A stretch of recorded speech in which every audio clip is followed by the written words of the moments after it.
kasih psikologi trade yang bagus, Mas. Psikologi trading yang bagus kalau buat saya itu pertama dasar dari psikologi trading itu adalah ekspektasi, harapan.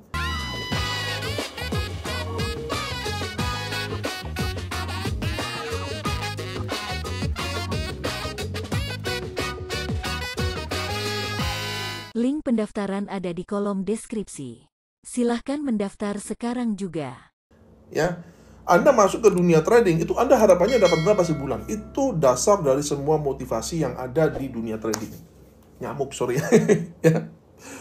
Kalau Anda masuk di dunia trading, ekspektasi Anda akan dapat 10% per bulan secara konsisten gitu ya. Lalu Anda di akhir tahun Anda bisa 100% konsisten. Itu adalah halusinasi. Ya, teman-teman ya. Itu tidak realistis. Ya, teman-teman ya. Bukannya nggak bisa, tapi kita nggak ngomong jackpot, tapi kita ngomong yang realistis aja. Ya, apa itu ukurannya realistis? Kalau menurut saya, kita mengacu kepada performa dari para hedge fund manager, which is dia rata-rata itu 20-30%. Bisa lebih per tahun, maksudnya ya. 20-30% per tahun, ya bukan per bulan ya teman-teman. Apakah bisa lebih? Of course bisa lebih. Tapi kalau kita bicara soal ekspektasi, harapan, itu kita nggak bicara ketika kita ada performa yang bagus banget, enggak. Of course enggak dong. Ya kan itu itu adalah bagiannya sales itu. Bagiannya sales itu kan memang yang yang diunggul-unggulkan tuh yang paling bagus. Ya kan yang paling bagus untuk marketing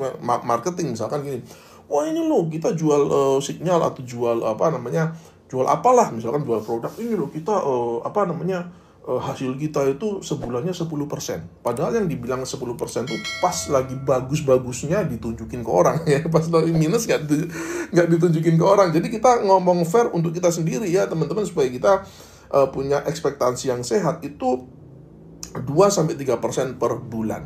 Itu dulu menurut saya. Kenapa? Karena ekspektasi ini yang akan menentukan apakah kita kedepannya akan serakah atau tidak. Ya. Kalau kedepannya itu kita serakah, of course, lingkaran setannya, itu kita juga akan mengalami ketakutan, kecemasan dalam trading. Kenapa ya? Karena serakah, lotnya digedein. Ya kan? Jadi lingkaran setannya itu seperti ini. Ekspektasi yang berlebihan, ekspektasi yang bombastis, ya sebulan minta fix 10%. Kemudian karena seperti itu ekspektasinya, maka merambat ke serakah. Lotnya harus gede dong. Ya kan, lotnya harus gede untuk mencapai 10% kepastian per bulan itu. Ya kan, setelah dia main pakai lot gede karena serakah, akhirnya takut, tradingnya cemas, nggak bisa tidur. Ya teman-teman, seperti itu. Jadi saya kira itu landasan psikologi trading. Ya, buat saya kalau menurut saya, oke?